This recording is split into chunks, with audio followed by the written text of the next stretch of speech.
Go find another table. This one's for family, not adopted girls. My sister Victoria didn't even try to keep her voice down. She wanted it to land. She wanted people to hear it. The words rang out across Belmonts, all chandeliers, linen, crystal, and those soft gold lights that make everyone look richer than they are. Then came the laughter, a full chorus like she just delivered the line of the year. My parents laughed. My brother, Kenneth, laughed. Even Victoria's husband joined in with that smug little chuckle people do when they want to stay in favor with whoever holds the power at the table. I stood there with my clutch pressed against my stomach like a shield, my face on fire, my ears ringing. Around us, other diners turned, pretending they weren't staring while doing it anyway. I could feel it, that slow hot crawl of humiliation sliding down my neck. My name is Brooke. I'm 27 years old. And I've lived inside this family's orbit for 22 years, ever since they adopted me at 5. 22 years of learning that family was a word they used for each other, not for me. The only person who ever made me feel like I was more than a charity project was Grandma Dorothy, my adoptive mother's mother. She sat at the far end of the table, still elegant at 78, silver hair set perfectly, posture so straight she didn't look like she belonged to the same bloodline as the rest of them. Her eyes were on me, not soft, not pitying, just sharp. Like she was measuring something. Victoria, stop, I said quietly. I kept my voice low because I'd learned early that raising it gave them permission to label me dramatic. My adoptive mother, Patricia, waved her hand like she was brushing dust off a sleeve. Oh, don't be so sensitive. We're teasing. You know how Victoria is. I did know. Victoria had been practicing this since we were kids, polishing it until it looked effortless. She could cut you down and still look like the charming one. She got the best bedroom. The best schools. The best attention. The kind of praise people hand out for breathing. I got leftovers and lectures about gratitude. Sit down, Brooke, my father, Gregory, said, his tone already irritated, like I was ruining something. You're making a scene. That one hit the hardest because I hadn't made any scene at all. I'd just been standing there, trying to keep my spine from collapsing. So Saturday. This dinner was supposed to celebrate Victoria's newest win, some real estate deal my parents had helped finance like it was their favorite hobby. They were always financing Victoria's life. Always catching her before she fell, always pushing her up another rung. 3 years ago, I asked them for a loan to start my graphic design business. I had a plan, a real plan, numbers, contracts, everything. They laughed like I'd told a cute joke. Be realistic, my father said back then. Like my dreams were embarrassing. Now, the night rolled on with conversation flowing around me like I wasn't even seated there. Victoria bragged about her new Mercedes, the way she said it wasn't bragging, just sharing. Kenneth talked about his promotion at the bank, my parents glowing like proud investors watching their stock rise. Every time I opened my mouth, it was like I'd interrupted a private conversation that didn't include me. I actually landed a major client this week. I tried, carefully, because I'd learned to offer my achievements like I was handing them something small and harmless. It's a $50,000 contract. My mother didn't even look at me. That's nice, dear. Then she turned to Kenneth with a smile that could have powered the city. Tell us more about your bonus. Something in me went quiet. Not in a calm way. In a numb way. Like a part of me just folded itself up and stepped back. By dessert, I wasn't even trying anymore. I stared at the table settings, at the silverware arranged like a display, at the wine glasses they kept refilling. I watched my family feast like they were celebrating something I would never be invited into. That was my role. The outsider. The good deed. The adopted girl they could point to when they wanted to feel generous, then shove back into the corner when they wanted their real family back. Then the waiter arrived with the check. And my stomach dropped because he didn't place it in the center of the table, and he didn't slide it toward my father like I expected. He set the leather folder right in front of me. I stared at it like it had teeth. What is this? I asked, and I hated how small my voice sounded. Victoria's laugh came sharp and bright. Oh, didn't we mention you're paying tonight? I blinked. What? Consider it your contribution, she said, like she was being sweet, since you're always taking and never giving. Taking. The word came out of her mouth like she believed it. Like the air I breathed belonged to them and I should have been paying rent for it. I've never asked you for anything, I said, and that was true. I stopped asking years ago because asking gave them the pleasure of saying no. Patricia leaned back, eyes cool. The roof over your head. The food. The clothes. We gave you everything, Brooke. The least you can do is buy dinner. My hands shook as I opened the folder. And when I saw the total, my vision blurred for a second like my body tried to protect me from reading it. $3,270. My throat tightened. They'd ordered premium steaks and lobster like it was normal. The most expensive wines. Multiple appetizers. Kenneth had ordered extra desserts just because. I can't afford this, I whispered. Victoria tilted her head. Of course you can. You just told us about your big client. 50 grand, right? This is nothing to you now. Nothing. To her, my work was just a number she could grab and spend. The truth was that 50,000 was spread over months. It was already assigned to business expenses, rent, software, taxes, and the student loans I had taken out because nobody in this family thought I deserved help. This one dinner would rip through my savings like a match to paper. And I knew if I protested, if I refused, if I even hesitated too long, they'd label me what they always labeled me. Ungrateful. Difficult. Dramatic. So I did what I'd trained myself to do. I swallowed the pain and performed compliance. With shaking fingers, I slid my credit card into the folder. The waiter walked away and I forced my face into something that almost looked like a smile. I sipped water.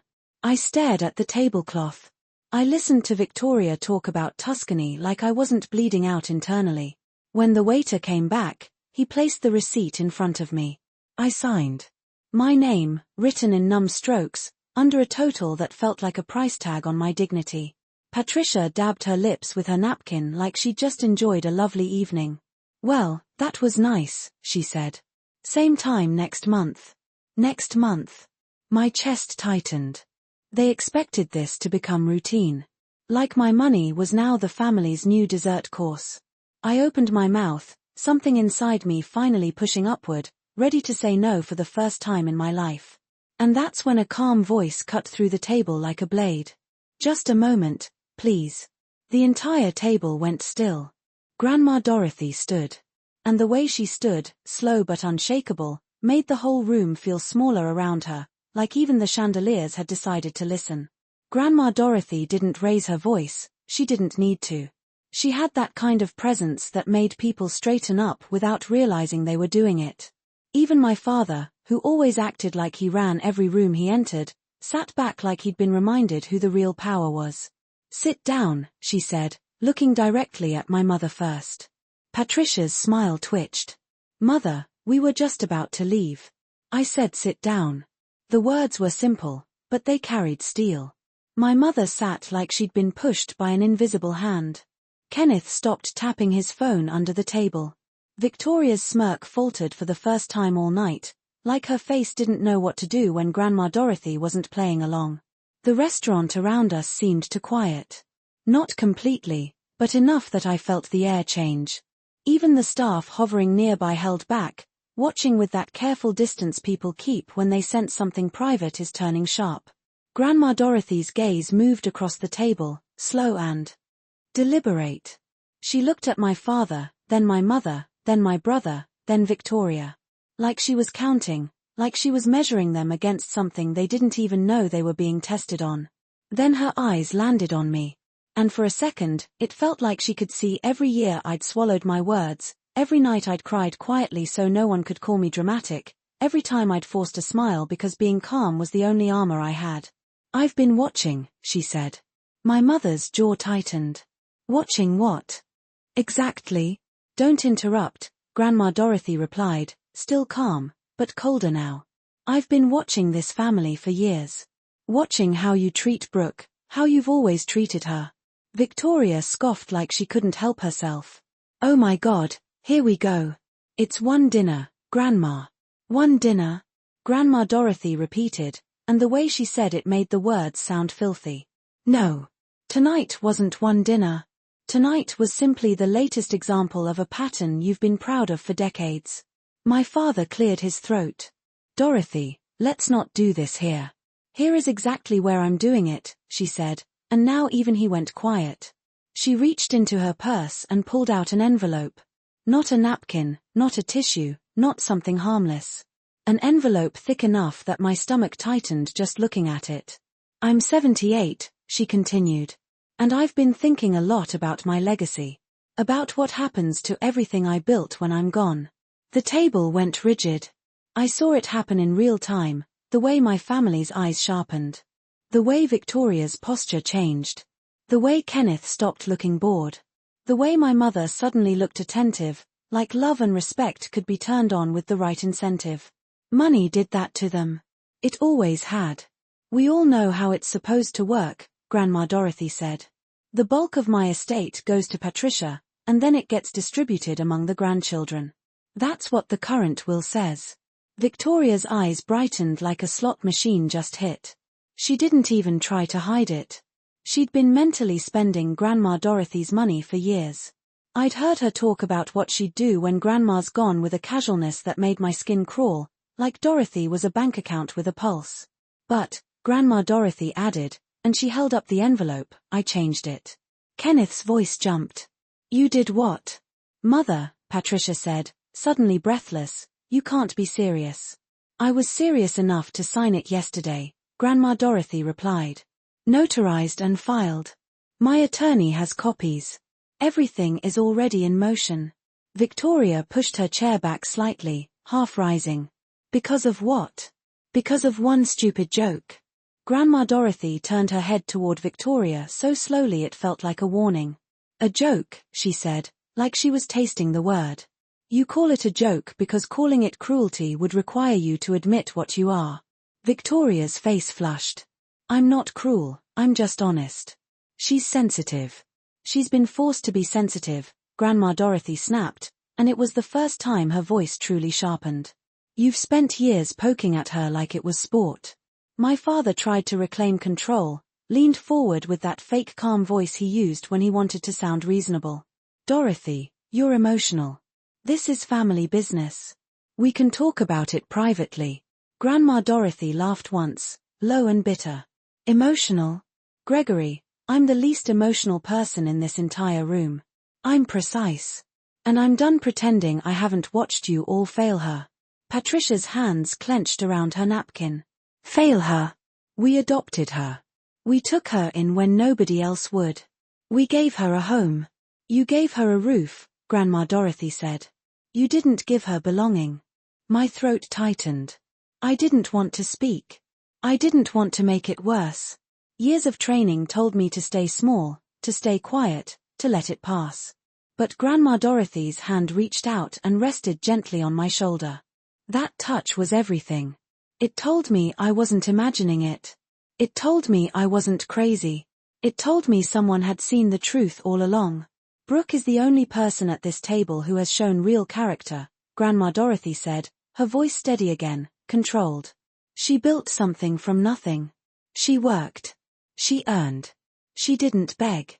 She didn't manipulate. She endured. Kenneth scoffed, but it was weaker now. She has a little design business. Let's not act like she's curing cancer. Grandma Dorothy's eyes flashed. And yet she has more integrity in her little business than you've had in your entire career.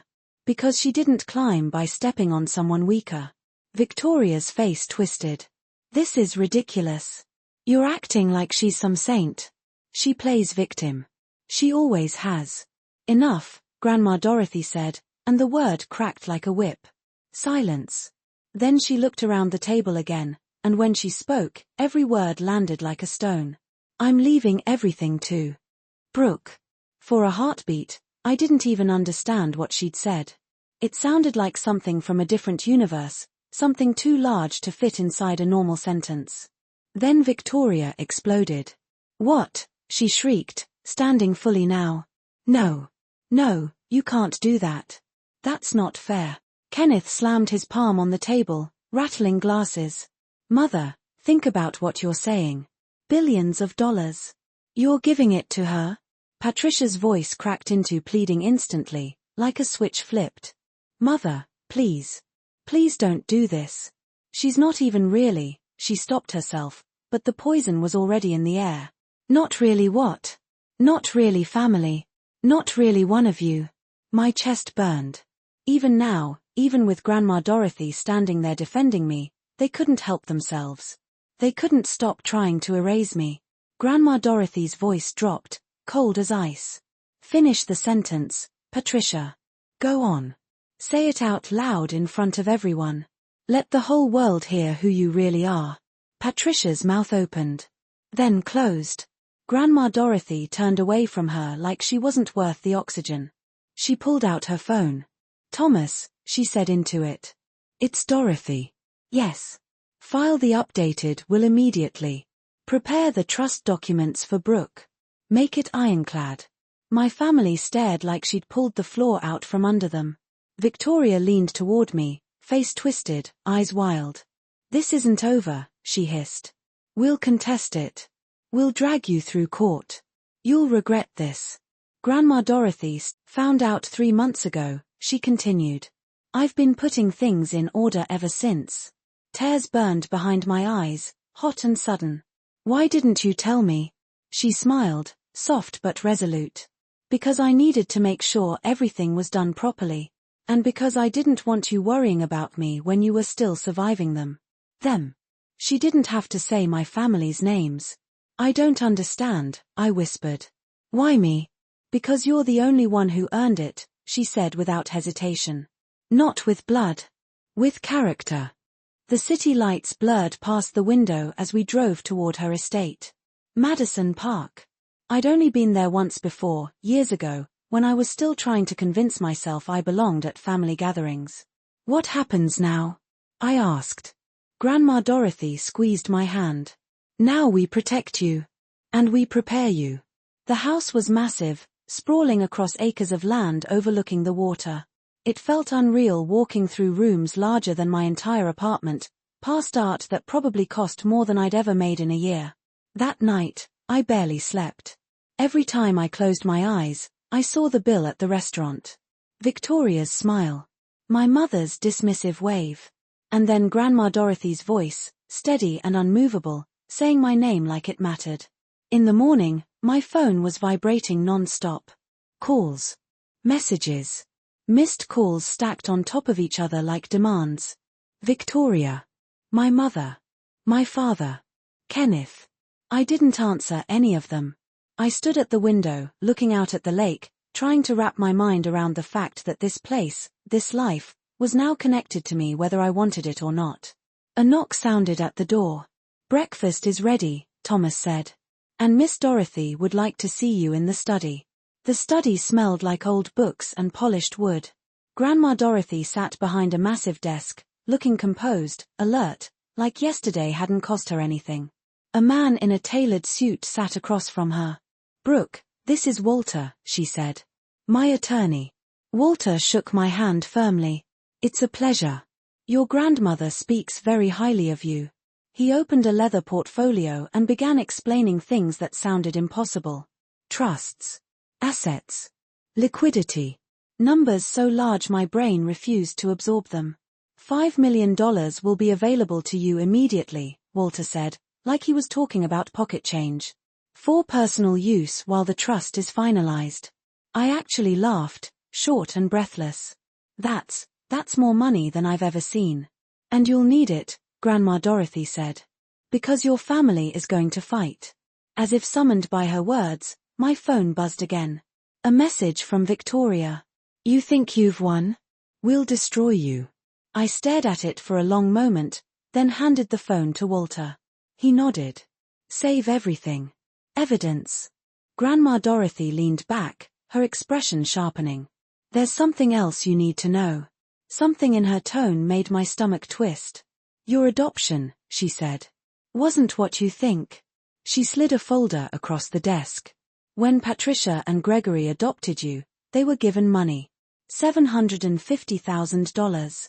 From a trust your biological parents set up before they died. My hands shook as I opened the folder. Bank records. Transfers. Dates. They spent it, I whispered. All of it. Yes, Grandma Dorothy said quietly. On their children. On themselves. Not on you. The betrayal cut deeper than anything before. Deeper than the jokes. Deeper than the exclusion. They hadn't just treated me badly. They'd profited from it. And in that moment, whatever fragile thread still tied me to them snapped cleanly. I didn't scream.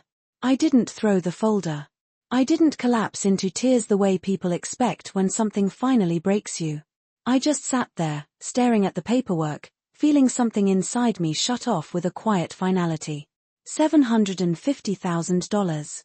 Money meant to protect me. To raise me.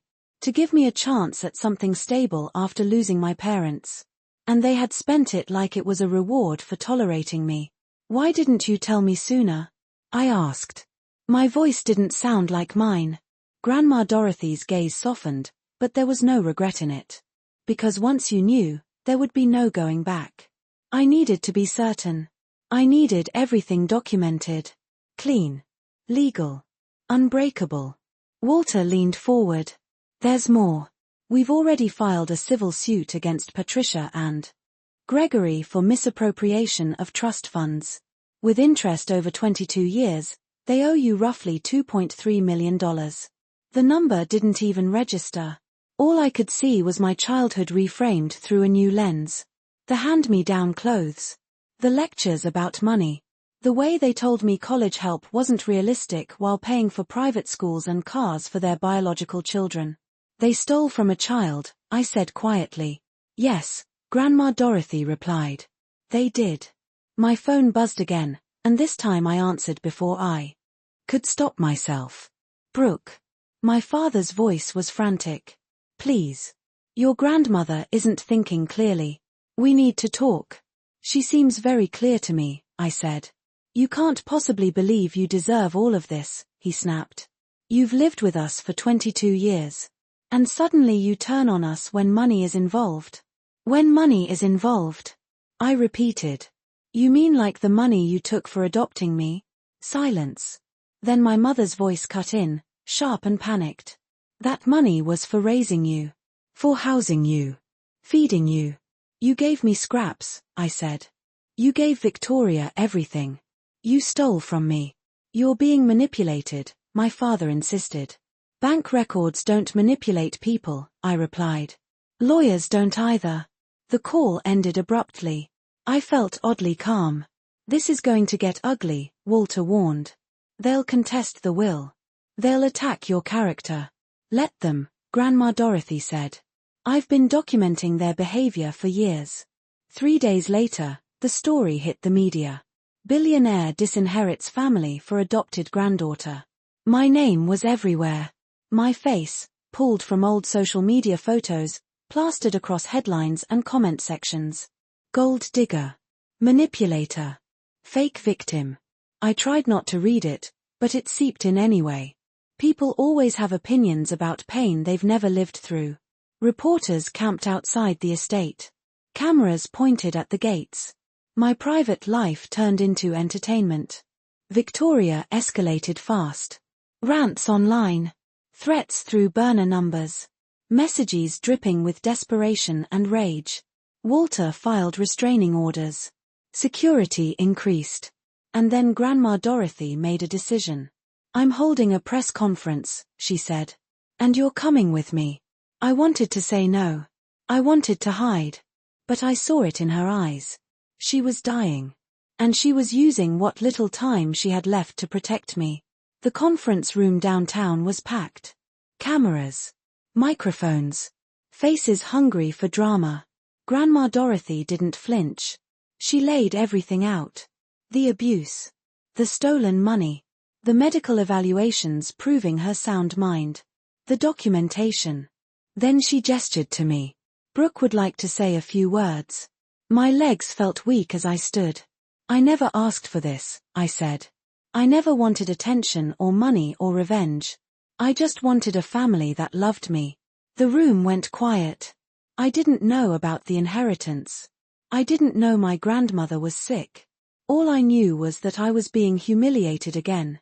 This gift isn't about money. It's about being seen. And I intend to honor it by building something that helps people like me. That's when Victoria burst in screaming. And that moment, captured on camera, destroyed her case completely. Victoria didn't look like herself when she burst into that room. Her hair was coming loose from its perfect styling, mascara smeared under her eyes, her designer dress wrinkled like she'd slept in it. She was shaking, not with sadness, but with rage so raw it made the air feel dangerous. "This is all a lie," she screamed, pointing straight at me. "She manipulated everyone. She stole what was ours." Security moved toward her, but the damage was already done. Every camera swung in her direction. Every microphone tilted forward. One of the reporters didn't hesitate.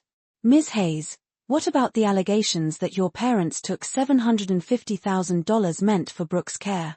Victoria laughed, sharp and ugly. "That money was ours. We earned it by raising her." The room froze. You could almost hear the collective intake of breath as reporters processed what she'd just said. "Earned it," someone repeated. "By raising a child?" Victoria's face drained of color. She realized it a second too late. The words were already out there, recorded, undeniable. Security pulled her away as she kept shouting, but it didn't matter anymore. The narrative snapped into place like a lock closing. By that evening, the footage was everywhere. Millions of views. Commentary videos. Legal experts breaking down exactly why she'd just destroyed her family's case.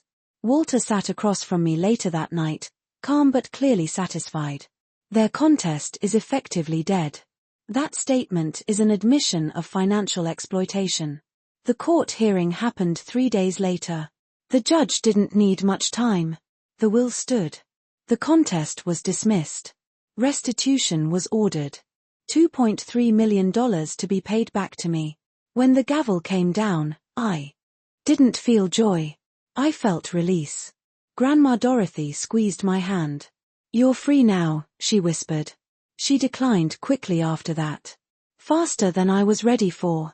I stayed by her side, day and night. We talked about everything and nothing. About her life. About my plans. About the foundation I wanted to build for adopted children who had nowhere to go. "That's your real inheritance," she told me softly. Breaking the cycle. She died on a quiet Tuesday morning, sunlight spilling across the room. Her hand in mine. Her last words were simple. "Thank you for being my real family." The funeral was private. My former family wasn't invited. Patricia tried to show up anyway and was turned away at the gate. Over the months that followed, everything changed. I established the Dorothy Hayes Foundation. Legal aid. Counseling. Emergency housing. Education funding. Children like me, finally protected. I hired professionals to help run the companies. I learned. I worked. I showed up. My family unraveled exactly the way people do when their lives were built on cruelty and entitlement. Prison sentences. Bankruptcies. Divorces. Silence. They tried to reach me. Emails. Messages. Pleas dressed up as apologies. I didn't respond. A year later, a business magazine featured me, not as an adopted girl who inherited billions, but as a woman building something meaningful. Standing in the foundation's headquarters, looking at the photos of children we'd already helped, I finally understood something. The money wasn't the revenge. Becoming everything they said I couldn't be was.